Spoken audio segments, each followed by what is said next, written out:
Good afternoon, I'm Lt Col Connie Clay. I'm the Career Field Manager for Scientists, Engineers, and Program Managers 616263. And I'm also the Reserve Advisor for SAF AQ. This afternoon we're going to be talking to several of our acquisition leadership. We sent an email out to the career field asking for the concerns and questions, and we're going to be addressing those today. So we're going to start off with introductions. Hi, I'm Maj Gen Tim Kelly. I'm the Mobilization Assistant for the Assistant Secretary of the Air Force for Acquisition. Hi, I'm Brigadier General Scott Goldstein. I'm the Mobilization Assistant to the Undersecretary of the Air Force.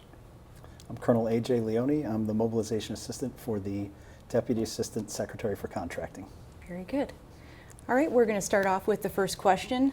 Is there a plan to allow reservists to obtain APDP experience adjudication for industry experience? Yes, finally. Connie, would you like to expand? Yes, sir. So when Colonel Mance was the career field manager, he did a fantastic job of getting the ability for our reservists to be able to go to in-residence courses, which is a game changer. So to expand on that, I've been in place about 6 weeks now, and I've been working with SAF AQH, who are the adjudicators and the owners of all the APDP experience for the entire Air Force, not just the reserve. And we have been working with the adjudicators to get us the ability to be able to allow reservists to get APDP experience for DoD contract type work. All right, so, and with that, we expect that the policy is going to be out sometime in January or February of 2020. So watch for that change to come out. Yeah, I'm going to add to it, it's super important that I'm glad we're actually taking a look at this, because especially on the contracting side and across, of course, with the acquisition folks, it's important that we get these certifications, because we're using our reservists more and more in the very fabric of the active duty mission set. And in order to do that and to put them into key leadership positions, which is starting to happen, it's important that they have their certifications and competencies up to speed right there alongside with the active duty folks. It's just a natural. The civilians, we were able to do it for the civilians. Why not the contractors that are doing the exact same work? You should get certification. Right, yes, and the sir. next thing we'll tackle is the joint experience. Yes, sir. I'll write that on my list. So one of the things that I told Mr. Mercado, who is the AQH adjudicator, is that we're finding more and more often that our reservists are being limited in the different jobs that they can go into as they go up in rank into the MPA opportunities for not having certification, even though they have relevant experience. Right. So I'm really excited to see this changing for our career field and for our members, so that we can get lots more people with experience. We'll go after joint experience next. Yes, sir. Yes. That'll be my next thing. Let me write that on my list. All right, so moving on to the next topic, what advice would you give to the 61 alphas and the 14 Fs who will be placed in different developmental categories? And there is a lot of concern out there how they may be as competitive as the AFSCs in those different, the category that they're going to, the new developmental category, since a lot of those AFSCs have command ability. So what advice would you give to them? There doesn't appear to be a lot of AFSCs within the information warfare development category that actually have command and command opportunities or deployment opportunities. So no matter what your AFSC is, if you have a chance to command, go ahead and command. But if you don't, try to get as much leadership experience as you can, program manager, whatever you want to call it. Just leadership is what we're looking for. It's going to play itself out. What we're going to do is follow. We're going to follow the active duty and see how that they implement this, and we're just going to follow in right behind them. Yeah. The only thing that I would add is it's almost independent of career field, right? Yeah. It's you have to do the best that you can do to do the job to support the active duty mission, and if you do that, then you're going to end up getting the stratifications. You'll get the right things at the right time in your record, and be cognizant of your record. Make sure that you know when you have thresholds that you have to hit for schools and things like that. It's the standard promotion board rules. It's just with a focus now within your career field where you can actually kind of have a chance to shine with what you do. Mm-hmm. Sir, you have anything to add? They said it best. There is a lot of change coming our way, too. We started with the 2-line PRF, yep. And I'm hearing rumblings that there's a red team working on the OPR evaluation system, so I expect that we'll probably see a lot more changes over the next year or two Yep. as well. That'll help to shape that. Yeah, the two-line PRF's working out really well, especially, they did mock promotion boards with those two-line PRFs, and they basically came up with the same results, so it's been tested pretty well. Oh, good. And those of us that have been on promotion boards, you really only have time to look at the top and bottom line anyway, so why not just get rid of the fodder in between? Right, yes, sir. Yes, sir. I'm interested to hear if there's any feedback from the 06 board. Since it hasn't been released yet, they're keeping pretty tight mouths, but I'm interested to hear what they have to say about Are how you interested in the 06 results? I am interested in the 06 results, sir. Yes, sir. All right, moving on to the next topic. Will the voluntary limited period of active duty or VLPAD tours be curtailed or discontinued? Yeah, I think the short answer here is yes. There's a few reasons why, but when we look at the VLPAD and going back historically, this is a way to, again, further plug reserve folks into the active duty mission set as a whole. And so the requirements from active duty ebb and flow, if you will, over time. And so VLPAD was used quite well in the past. And then there are times when the need isn't quite there as much. And I will tell you that the latest we're hearing, as General Kelly and I were talking about earlier, is that they will, for limited and specific cases, still be looking at on a case-by-case basis those who have applications, VLPAD applications in, but it's going to be greatly curtailed, if not shut down altogether. Yep. So for my last job at Air Education Training Command, we really used the VLPAD authority to substitute for instructors for ROTC, and we used up around 250 of them. That was when the active duty top line number was way below their the goal. Now that they're 3,000 members above, we're 3,000 below in the reserve, I think that you'll see that really go down. Now the word curtail on orders is very sensitive to those folks that are on VLPAD orders. They don't look to curtail the orders that they're on now, but they're probably not going to do any more extensions. This was always looked as a Band-Aid for the active duty since they weren't able to man the ROTC units. It was down around 60% manning. And then when the reserves came in, we went up back over 90%. So it was a good news story, good Band-Aid to use for several years.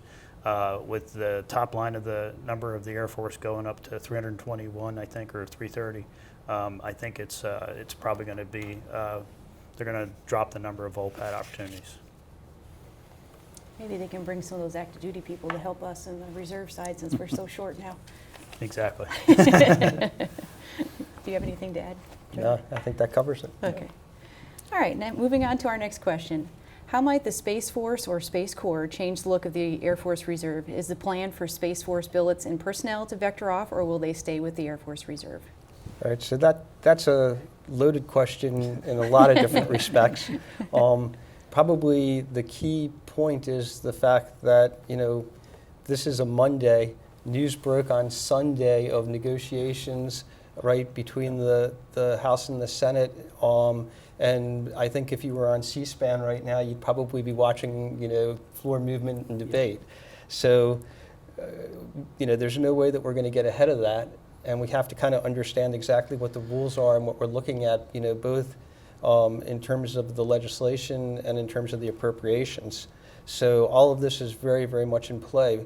But in each of these topics that we discussed, the thing that we kept focusing on was the fact that, the Air Force Reserve supports the active duty, and we're that trusted wingman that's going to be there, and we're going to be a part of that mission.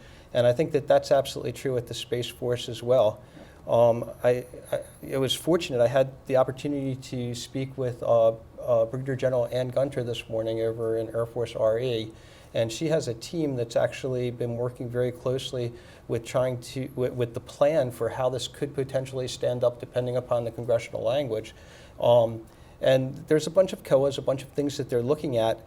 I think the key is that the DoD plan, the OSD plan, is to have a year of a lag for the reserve components to come online with the U.S. Space Force, U.S. Space Corps, however it comes out of committee.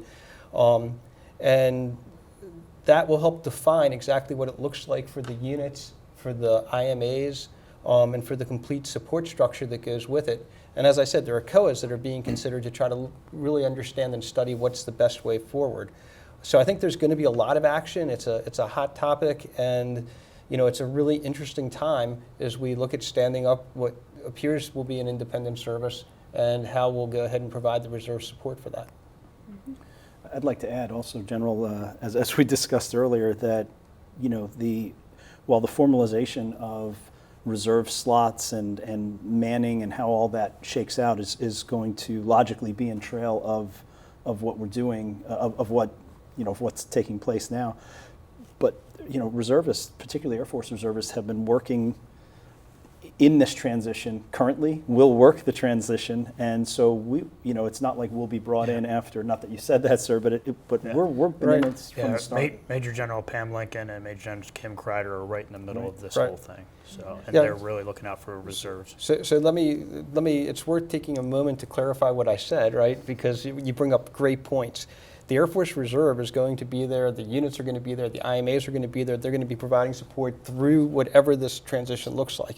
In terms of a U.S. Space Force Reserve, that itself as a formal entity is a year down road. Yep. And what becomes, other services, support to the Reserve Force, and how we keep, how things stand out in terms of what's Air Force Reserve and what's potential U.S. Space Force Reserve, all have this lag ability. But none of that impacts the mission or the fact that we have these great people that are out there doing the work, and they are absolutely critical in terms of everything that we do in space today. Mm-hmm. Yep.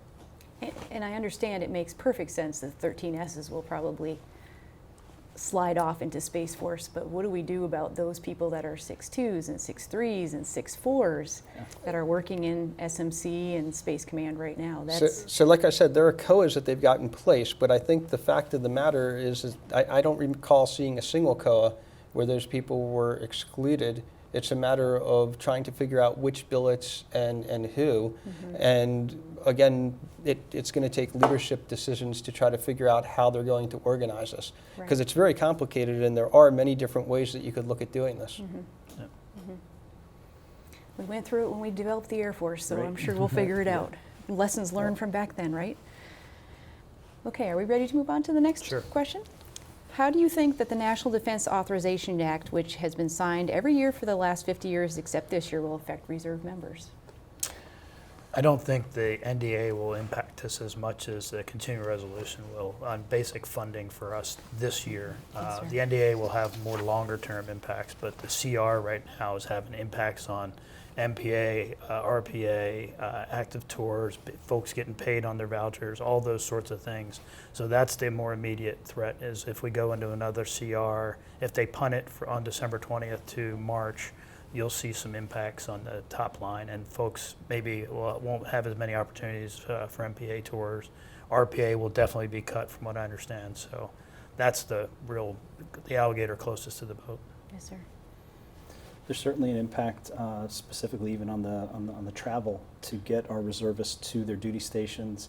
The active duty as well, when we're under a CR, is being doled out travel funds in increments, and we try and be very diligent about planning and looking down the road for the fiscal year. But when we only can see down to the next bend in the road, we can't see beyond that. It makes it a little tougher and a lot more challenging. But flexibility is the key to air power, so we'll figure it out. And another impact that's going to happen too is with the CR, there's a lot of New Start programs that aren't going to happen, and a lot of our reserve folks are supporting those programs. So if those can't get started and source selections can't get finished and awards can't be made, that could impact some of the support we provide as well. Yes, sir. So I would just say they're both critical impacts. It's a matter of one's more timely right now than the other, from at least the perspective of the acquisition community and the support that they provide. Right. Yeah. Yes, sir. All right, now on to our very last question. What is the newly designated SAF AQV, as in Victor, and what is this directorate responsible for? Is there a plan to have any reserve positions in this new directorate in the future? Yes. AQ Ventures is being led by Major General retired / Dr. O'Brien, Dave O'Brien. So he has a think 2.5 people right now. I'm not sure how to divide somebody in half, but that's what he has now. The goal is to have an 06 in there with a 6.3 AFSC and 2 lieutenant colonel positions of 6X type. They're really, really concentrated on providing dual-use technology and bringing that to the Air Force and getting out of our way of arrogance and just using military sort of contractors. They've had pitch days for everything that you could think of, from hypersonic space, ISR soft, presidential aircraft, fighter bomber, mobility training, rapid sustainment, simulators, and base of the future, and Joint Strike Fighter. So all these pitch days and all these quick awards and the middle tier acquisition model has just grabbed the Air Force, and we're just moving out very, very fast. I've had the privilege of going to 2 of those pitch days, and it's just really amazing to watch some of these small companies come in and get on contract within 15 minutes with a swipe of a credit card. So you just see that sort of excitement in that.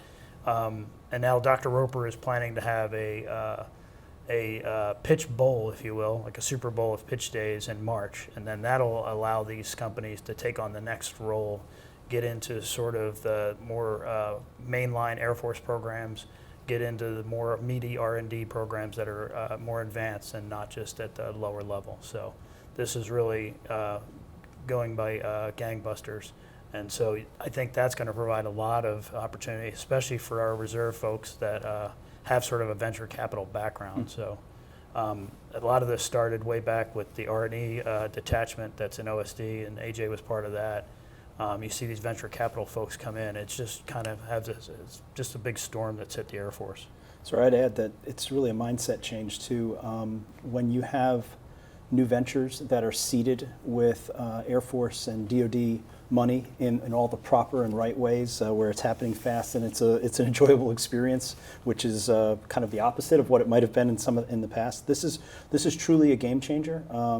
Those companies that are born with those with the Air Force dollars and the DoD dollars under this new construct, that will pay dividends for our national security in the future. And it's yet another way in which we are translating dollars into speed and lethality. It literally is the nexus of that. If we can put folks under contract quicker, acquire quicker, and by the right systems and capabilities, we are truly moving the needle on our warfighting capability, and it starts here.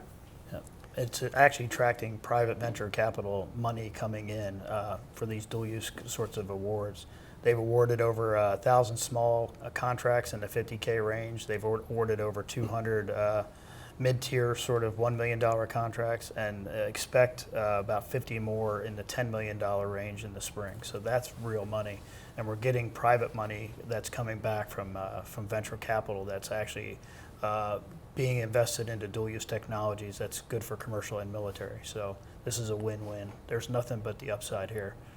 And the only thing that I would add, based upon the question and asking about the reservists, is if you look historically at anything from DIU, when it was DIUX, or any of the approaches to try to reach out to industry and try to really draw innovation from what's been going on the commercial side and looking at the venture models, reservists have been unbelievably strong contributors to all of this. Yeah. And I think there's going to be opportunity for that to continue.